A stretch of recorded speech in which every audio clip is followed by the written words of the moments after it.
كما براما هي طريقة مولانا الشيخ أحمد تيجان رضي الله تعالى عنه، أخذها عن رسول الله صلى الله عليه وسلم بالله وصفه،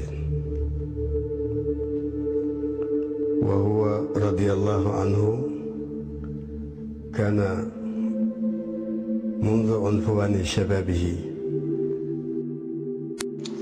Bustan al-Arifina, à l'entrée du village saint de Kossi, 9 km de Kaolack, vivaient intensément les premières effluves de la Faïda Tidjaniya.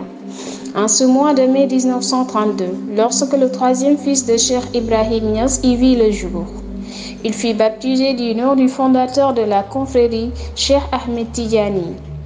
Dès son jeune âge, Cheikh Ahmed Tidjani Niass apprit le Coran à Kaolack, sous la direction du maître mauritanien Rabbani, puis de Cheikh Oumar Touré.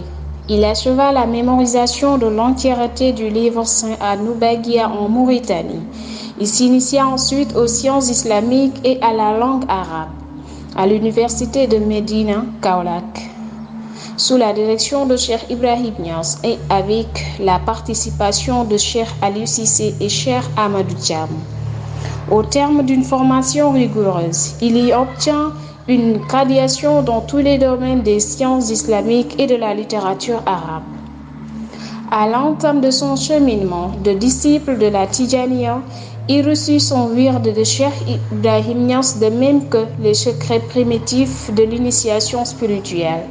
Celle-ci devrait être, sur ordre de son père, parachevée par Cheikh Aliou Cissé. Au terme de cette formation, Cheikh Ahmed Tidjani se mit au service exclusif de son père et maître qui l'aida à accomplir son magistère. En particulier, il était son représentant auprès de nombreux disciples étrangers qu'il accueillait avec sa grande générosité. Cheikh Ahmed Tidjani Ibrahim Niass a une fin connaisseuse de la langue arabe.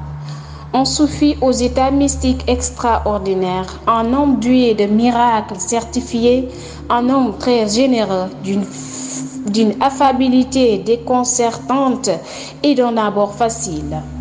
Par ailleurs, il était l'émissaire et l'envoyé de son père, qui l'a accompagné à l'occasion de la presque totalité de ses voyages au Nigeria. Auprès des administrateurs de ce pays, présidents, ministres, émirs et disciples.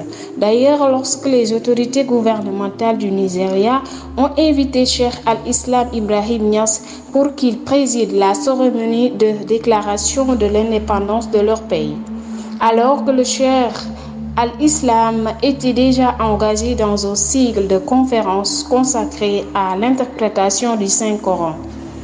Il le désigna pour le représenter en compagnie d'une délégation officielle du gouvernement sénégalais, celle-ci conduite par le ministre Karim Gaye, comprenait outre Cheikh Ahmed Tidjani Ibrahim Niass, deux parlementaires, Jim Momar Gueye Ndiogou Wakba, et deux journalistes de Radio Sénégal, un certain Sow et Diallo. Son père lui confia le développement du village de Darumbiteyen et il en fait aujourd'hui un village moderne.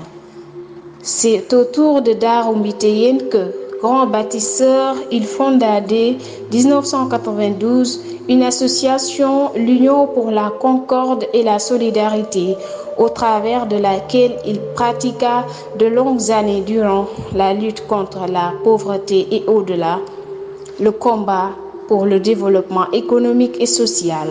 Sur ses dernières personnelles et avec l'aide de ses amis et de ses disciples du Sénégal et de l'extérieur, il accomplit de nombreuses importantes actions dans les domaines de la santé et de l'éducation, mais encore des activités génératrices de revenus au profit des plus démunis. À la disparition de son père en 1975, Cheikh Ahmed Tidjani se mit au service de ses khalifes Cheikh Aliou Cissé, Cheikh Abdallah Niass, puis Cheikh Hadi Ibrahim Niass et de Cheikh Ahmad Dam Niass.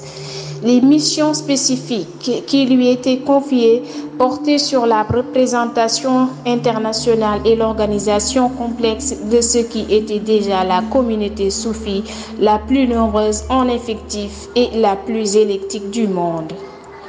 Il fut le 5e calife de la Faïda Tijaniya.